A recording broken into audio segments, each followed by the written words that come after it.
हमारे ऊपर प्रभु की कृपा है ये हम कैसे पहचाने? तो ये 8 लक्षण प्रकट होने लगते हैं जिस पर हरिजू की प्रियाजू की कृपा है। पहला, घोर अपराध करने वाले के प्रति भी दया की भावना, शांति पहला लक्षण है। भाव में भी पहले शांत भाव है। हमारे ऊपर श्री हरिजू की कृपा है, इसकी पहचान ये 8 लक्षण। पहला, शांति, अर्थात घोर अपराधी के प्रति भी गुस्सा ना क्षमा करना, ये हरि की कृपा का लक्षण है। देख लो भाई, घोर अपराधी शब्द तो जाने दो, जरा सा प्रतिकूल हो जाए तो लाख समझाओ पर भ्रकुटी तनी रहती है। भला ऐसा है? अपराधी पर भी क्षमा का भाव होना, ये हरि कृपा पात्र में ही होगा, अन्य में नहीं। अगर अपने हृदय में ऐसा लगे कि ऐसा नहीं है तो हरिजू से प्रार्थना करनी चाहिए कि कृपा करो मेरे में सामर्थ्य रहे। दूसरा, अनुसूया, वो किसी भी के प्रति कभी भी कोई दोष दर्शन ही नहीं करेगा।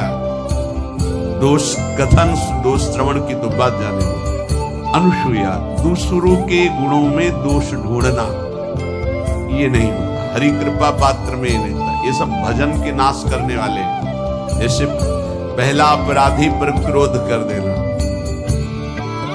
माया ने भेजा इसीलिए था कि तुम्हारे साथ व्यवहार ऐसा करे कि तुम क्रोध करो। क्रोध करोगे तुम्हारी ऊर्जा शक्ति नष्ट हो जाएगी अध्यात्म में जो चलने की थी, और कहीं तुमने संकल्प कर लिया तो भजन शक्ति नष्ट हो जाएगी। तो अगर भजन बल है तो गया, जरूर उसको दंड मिलेगा, पक्का मिलेगा, 100% मिलेगा, लेकिन आप खाली हो गए। ना भजन करने की वृत्ति रहेगी और ना भजन रहेगा, दोनों बात। अनुसूया, किसी के सद्गुणों में दोष देखना, गुणों में दोष ढूंढना, ये हरि कृपा पात्र में नहीं होता। ये बहुत मंगलमयी बातें हैं जिससे हमारा भजन मार्ग पुष्ट होता है। तीसरा, वो बाहर से और भीतर से पवित्र रहता है, हरि कृपा पात्र। शौचाचार का ज्ञान होना चाहिए, वस्त्र आपके पवित्र होने चाहिए, ये बाहरी जल रज आदि के द्वारा बाहरी पवित्रता, और निष्कपटता, निश्चलता, सत्य भाव, ये अंदर की पवित्रता है। अगर कपट है, छल है, असत्य है तो हृदय मलिन रहता है। भीतर और बाहर से पवित्र रहना, इसमें खास बात क्या है? भीतर और बाहर से पवित्र रहने। भीतर और बाहर से सदैव पवित्र कौन रह सकता है? तो बोले जो पुंडरीकाक्ष भगवान श्री हरि का प्रियाजू का स्मरण करता रहता है, शवायाभ्यंतर शुचि, वो बाह्य और अभ्यंतर दोनों से पावन रहता है। तीसरी जो कृपा का लक्षण है, अर्थात वो सदैव भगवत चिंतन परायण, शौचाचार का पालन करने वाला, बाहर और भीतर से हरि कृपा पात्र पवित्र रहता है। चौथा, ऐसे कार्यों का अनुष्ठान न करे जिनमें हमारा भजन छूटता है, जिनमें सत्य छूटता है, जिनमें भगवत भाव छूटता है। जैसे आपके ऊपर कृपा हुई, आप भगवत मार्ग में चल रहे हैं, अब आप ऐसे संसारिक कार्यों का अनुष्ठान कर रहे हैं जिनमें आपकी चित्तवृत्ति बिल्कुल भगवत विमुख हो रही, तो जीवन का लाभ क्या होगा? लाभ तो है भगवत स्मरण से ही।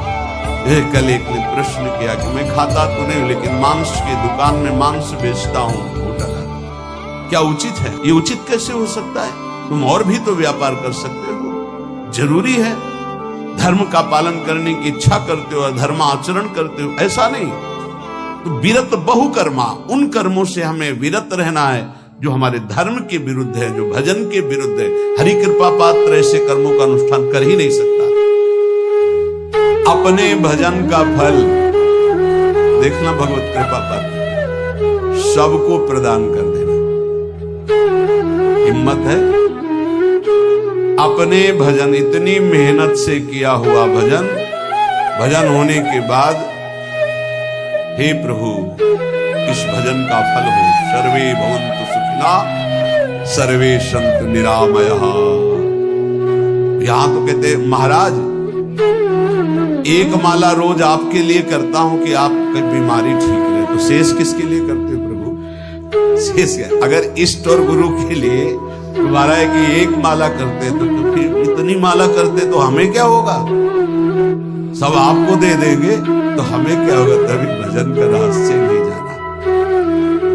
छठवां, अपने भजन से अपने लिए कुछ भी ना चाहना और दूसरों की तो बात जाने दो, दूसरों से कुछ ना चाहना ये तो ठीक है, अपने भजन से अपने लिए कुछ ना चाहना है हिम्मत। देखो ये हरि कृपा पात्र में हिम्मत होती, अपना भजन अपने प्रयोग में ना लाना, इसका भी आंतरिक रहस्य है।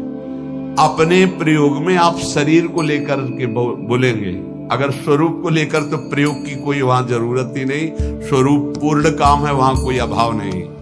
जब आप कोई भाव अपने लिए करेंगे तो देह भाव होगा, देह भाव से किसी विषय की मांग होगी, विषय पूर्ति भजन का फल नहीं होता, भजन का फल होता विषय निवृत्ति। बहुत जोर की बात है, कैसे समझ? अपने भजन का भी फल अपने लिए नहीं, दूसरों से कुछ चाह रखना तो बात ही जाने दो, भजन से भी कोई अन्य सुख की चाह नहीं हुई। क्या चाहिए? भजन ही बनता रहे, भजन का फल भजन बनता रहे, खूब निरंतर जप करते रहे।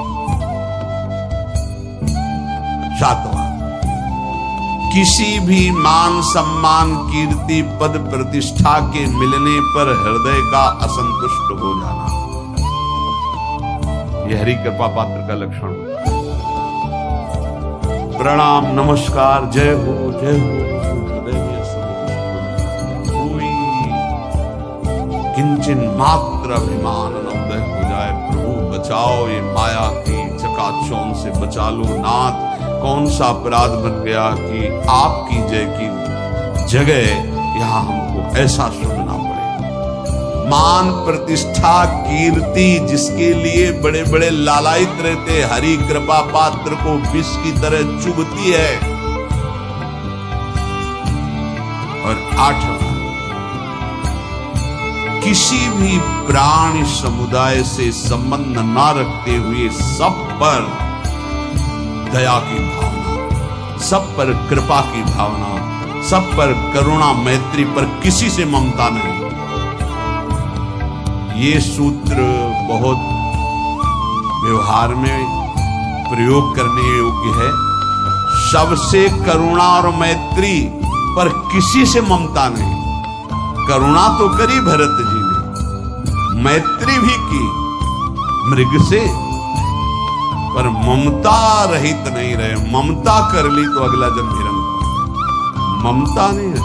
निर्ममो निरहंकारा, करुणा मैत्री तो करनी है, जैसे इसमें आदेश गीता में है, आदेश अद्वेष्टा सर्वभूतानां मैत्रः करुणैव च, पर निर्ममो निरहंकारा, ये साधक की चतुरता है।